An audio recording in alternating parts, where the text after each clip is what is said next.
Good evening, everybody. So let me make my presentation a little shorter so that we would have more time for discussions and questions. So, in fact, the stage is really set right.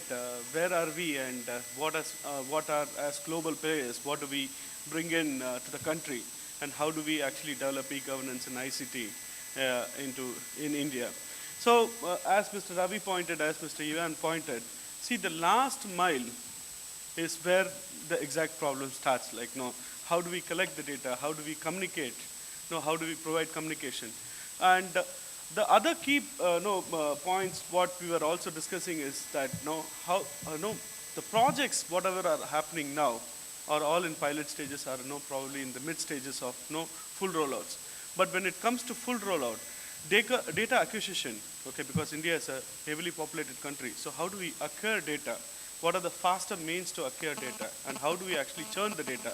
These are all important aspects, or I would rather say the MS aspects of the data what we collect, which will go online on the portals.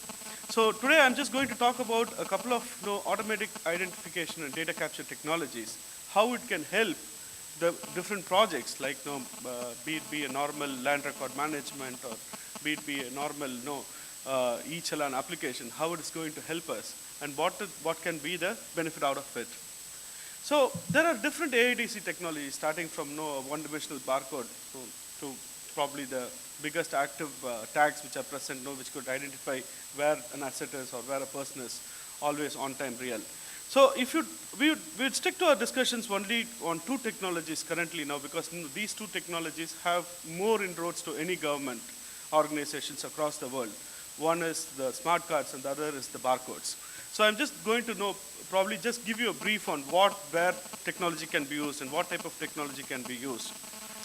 If you look at the key benefits of AIDC, why do we need to use AIDC? First is that it improves operational efficiency, faster and more accurate recording of information.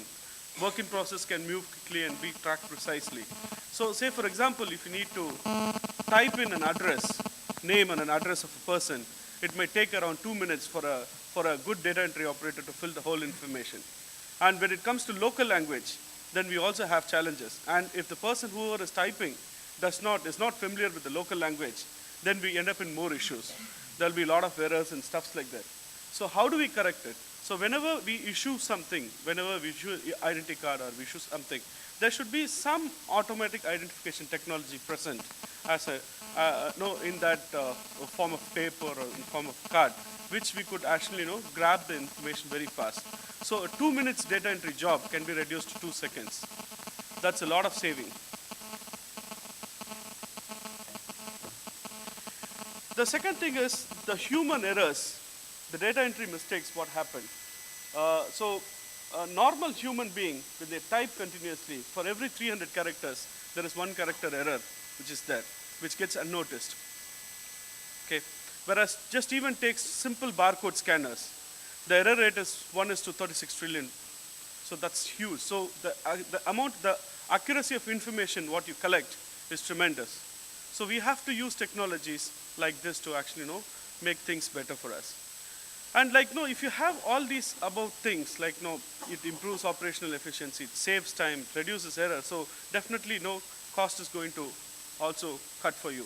So we all know that how much of time it took for us to get the election cards, voter ID cards. But how much of accurate information is there in the voter ID cards, right? So there were so many data entry errors. We have to again do this. Why all this was happening? So is there a way to correct it? So these things can definitely help. So let us look at smart cards. Smart cards, I think everybody is aware of smart cards now. It can do a lot of stuff for us. It can give you a secure identification.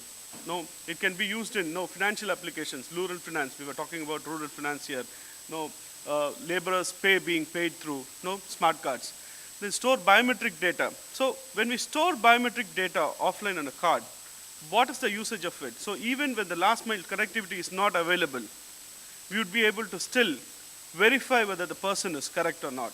So this is very vital for us, because our reach has to be there in the rural areas. And verify at the point of transaction, that's the key thing, right? So you have your data, it's an offline database for you. So you'd be able to validate the person, you'd be able to pay them the money, whatever is required. All those things are definitely beneficial. And of course, license in RC book, most of the states have implemented already in India.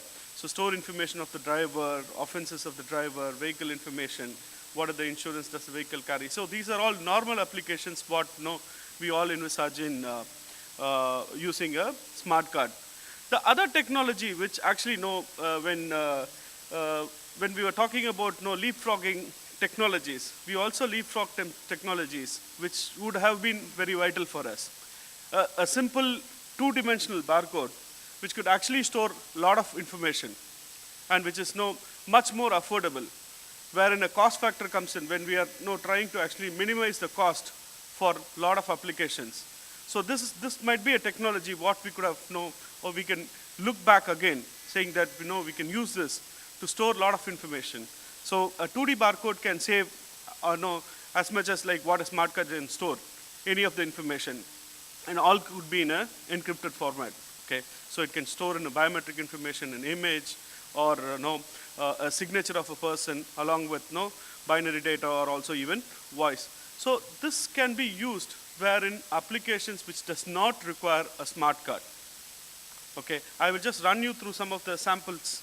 Say for example, record management, automatic data entry of land records. You don't require a smart card to be given there. Okay, then certificates, issuance of certificates in different formats, like right from a birth certificate or a death certificate or even for that sake, university certificates. All these certificates can have a two-dimensional barcode containing the entire mark list of a person. So the mark list, we hear about a lot of certificate frauds and something like that. So all these could actually get minimized. It can be also used as a cost-effective, simple identity card. Then we were talking about logistics. When we talk about PDS, PDS is again an ocean. So we can use simple barcodes and manage logistics better for PDS. Health department pathology, reports, blood reports never get proper, right? So all those things can definitely be managed better. Then when we talk about devices, mobile devices, which are to be used in rural parts of India, where the reach or the last mile reach is not there, we need to also have additional technology on the devices which could help us. So say for example, a small camera on a device. What can it do? Like it can do a document capture for you. It can actually do a snapshot of a person who's ill, a person who's met with an accident, or say when we talk about ASHA workers the rural health workers going to the villages, they could actually video conference back to a health center via this device and stream videos or take photographs and send back to the health center. So all these applications can definitely be envisaged when we have a small camera on the device. Okay, so these a couple of other things like integrated GPS on a mobile device. When we talk about a lot of mobile applications, what is the usage of having a GPS on a device? It can do route accounting, route auditing, breadcrumbing. Breadcrumbing is a technology like you found that how effective we can use a device or a person or a vehicle or whatever it is. Then we can do geocoding. Then we could do geofencing. The applications like geocoding and geofencing could actually validate whether the service was rendered to the person or not. And we could archive the location where a person went. Say for example, if you look at a forest area, forest guards go inside, forest rangers go inside, take FIR reports on the forest area.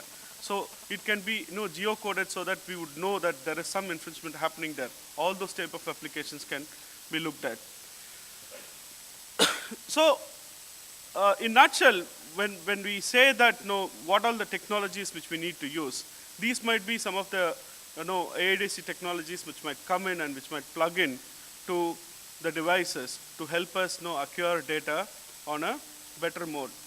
Last but not least, see one more thing when we talk about devices, when we talk about all the stuff, we also talk about what should be a device like. Whether does it need to be really rugged, does it need to be really light, does it have to be homegrown? Let us keep aside all those things. Let us set something like the device has to fetch us a TCO, and the device has to long, because government projects don't get funding always. right? So when we get a fund, like, for a project, the project has to last for 5 years or 7 years.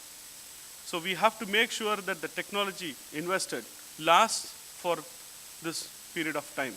So it should not be that we implement a technology today and after 6 months or 1 year it's phased out. So hopefully with the bills which is getting passed, we would have that minimum assurance got from the government, and we would have better devices for the rural populace. With that said,